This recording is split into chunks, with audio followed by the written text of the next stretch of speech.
takes 25 years to really build up, unless the tree people here know more about it than I do, but like probably around that, right? And so for me, it's just like, man, start today and like have that self-discipline. And one more thing, like, this is like my most passionate thing, but like Jerry Rice, today I'll do what others won't, so tomorrow I'll have what others can't. That's how the dude became the best of the best, right? Like one of the best receivers that ever lived was by just every day going after the basics and sticking with it. And I just think that's something all of us can learn a lot from, myself included. Yes? How did you scale? I mean, did you have a hard time scaling? Like, so you transitioned from having a 9-to-5, starting the podcast, and then transitioning to that being your full-time job, and then morphing into what it is today? Yeah, that's actually a really great question. What I actually did is before I left, again, going back to what I just said, like taking a calculated risk, what I did is I looked at the timeline of like, here's what the company's making right now, and I wouldn't say it was scaling. Like it wasn't growing crazy fast. I mean, I'm thankful for the pace it grew at. I'm like, if I look at this over the next 24 months, would I be able to bring in a paycheck?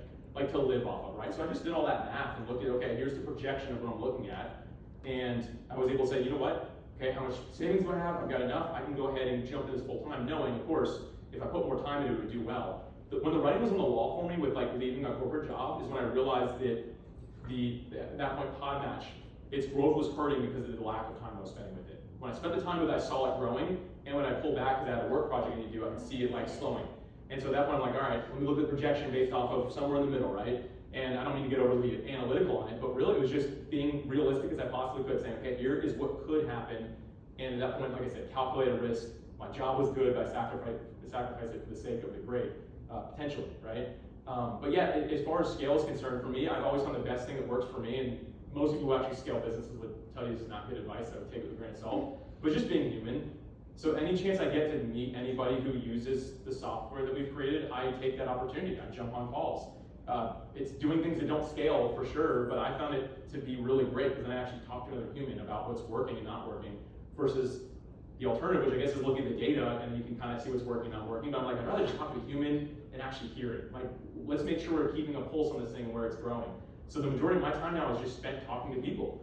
And I love it. We don't always even talk about Podmatch. Sometimes we just talk about their podcast or their struggle in it or their success in it, right? I've met a lot of friends that way. And I find that it's a lifestyle business at this point. So it's not like a big enterprise. And I think that I'm okay with that pace personally. I don't know if that really answers what you're looking for. Yeah, no, that was great. Okay. Thanks, appreciate it. Someone else raised their hand, I thought. Maybe I don't know. It's just everything you're saying resonates a lot. Like when I first saw you up here, I'm like, did I see this guy last Podfest? But then you said Podmatch. I'm like, oh, I've seen your videos and sign up and all of that. Sorry, I had to watch it, man. Oh, yeah, I know. I just remember thinking, that guy's so good looking, like it just makes me jealous.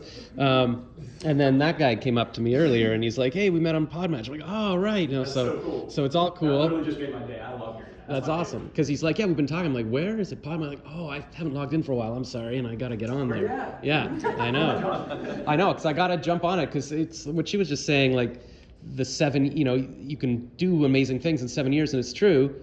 But you got to have, like, I'm jealous of how you sat down and said, okay, where do I want to be in my life? Because I left my job end of 2015. So it's basically 7 years ago. Because I was working in advertising, good job, and I'm like, there's something more for me. I just need to, but I didn't make a plan, and I feel like that time just flew away. It's like I didn't say I'm going to LA, I'm writing a screenplay. Like just the time can go. So it's, but I also like your attitude. It's like, yeah, I could beat myself up. Why didn't I do this 7 years ago? But yeah, all you can do is right now, right? That's it. So. It makes me think back to real estate for like the longest time before I like humbled myself and stuff during that season, and really years past that, something I held on to. If I would have invested in real estate 6 months later, I would have crushed it. I mean, the same property I bought, my first property was I think $172,000. It was literally selling for $20,000. And I had a lot of money I had cash. And I'm like, man, if I would have waited 6 months, I could have bought like a ton of properties and crushed it.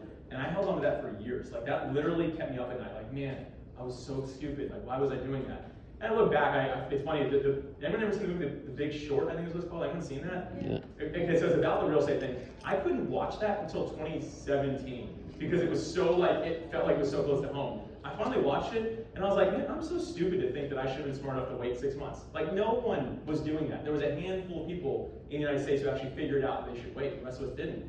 And so for me, I could look back now, but I think an important part of lesson in life I've learned is to just, this is probably the best advice I can really give, is to give up all hope for a better past. There's nothing any of us can ever do or say that will change our past. Just give up all hope. Your past cannot change. It is what it is. And today, just have the self-discipline to go after what you want.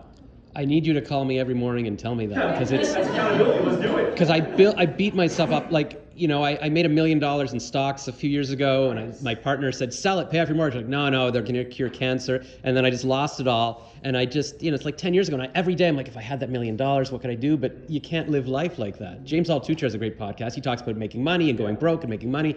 And the Rod Califf guy today said he had an $8 million house, and now he has to look at it across the way because he lost it. So, yeah, I could listen to a podcast where a guy's like, I'm Mark Zuckerberg, I made Facebook and it all went well, but I need to hear from someone like you that says there's something I beat myself up over, but that's not a reason to throw away the rest of my life. I can't let that happen because... Record what he said and just put it on Oh, I'm filming this. This is going to be a reel from TikTok or something. I think you know that we all expect the Alexa skill now, where we can just download your voice every morning. That's right.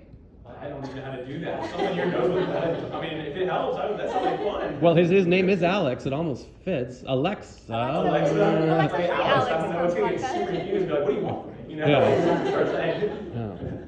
I'd throw in there for you, Josh, something that's helped me because I've struggled with this, recently graduating from college. It's like, I could have worked so hard in college all this time, but I didn't work harder in college. I worked really hard in college and still is, something that's helped me is realizing you'll always have more compassion looking backwards than forwards. That's good, man. So Yeah.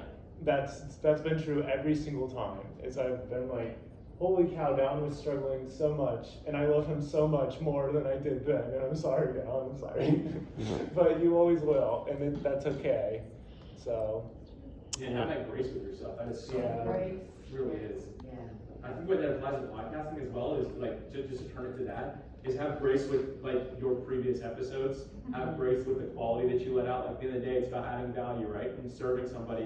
If you're like, it's not perfect, you gotta have that grace with yourself. You're like, all of us are on a journey, right? No matter if it's your first day in your journey or you're years into it, it's just so important. Basically, have that grace. Basically, same thing that we're saying here. It's just like, man, it's okay. I did good on that. I did the best I could. I'm happy with it. It can have my stamp of approval. And okay, not perfect, but it's good. And I think having that is really important. Yeah. So we're more critical with ourselves than we are with each other. So a trick that I've needed to use for myself is placing my situation on somebody else. So if I said, if Alex was in this situation and came and said this stuff to me, how would I encourage and support Alex? Because often I'm lacking in that, as far as I don't give myself, like you talk about, the grace and compassion. But when I reflected on somebody else, I can find what I'm missing in my response to it.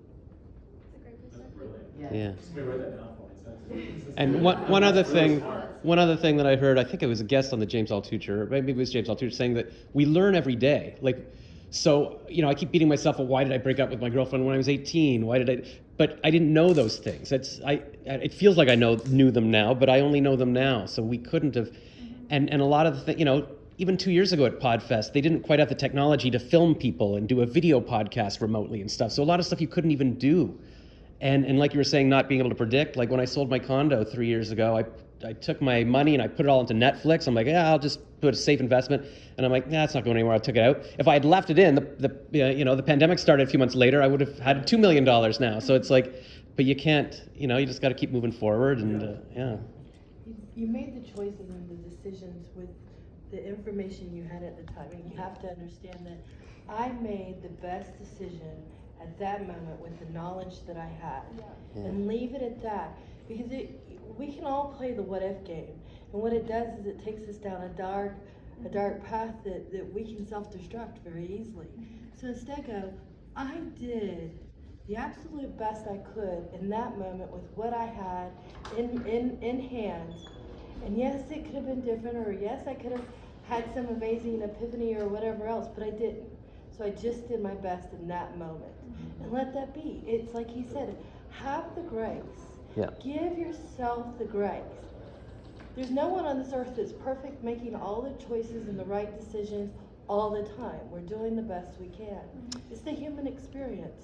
I do really like what you said about being willing to give up something good for the possibility of something great, and maybe that's what I was doing, and maybe leaving my job in retrospect, like, I should have stayed in it or taken a different job. But I think I always still thought, no, I'll try something, and maybe something great will happen, and that's a fair thing, and maybe it happens, maybe it doesn't. But that's a legitimate technique. You don't have to beat yourself up if something didn't work out. Yeah. Taking that risk is the best thing you can ever do in your life, because it takes so much courage to take a risk to begin with. Yeah. That you can't possibly, and once you take that risk and you take that step, you can't possibly go back to what was before, because you're so much different now. You know what I mean? Like you grow through every experience. And as you were talking, I guarantee there isn't one person in this room that hasn't made a mistake that they were like, oh shit, I really wish I didn't do that. Yeah. I have plenty of those. But how do you take that, and then how do you transform that and then serve?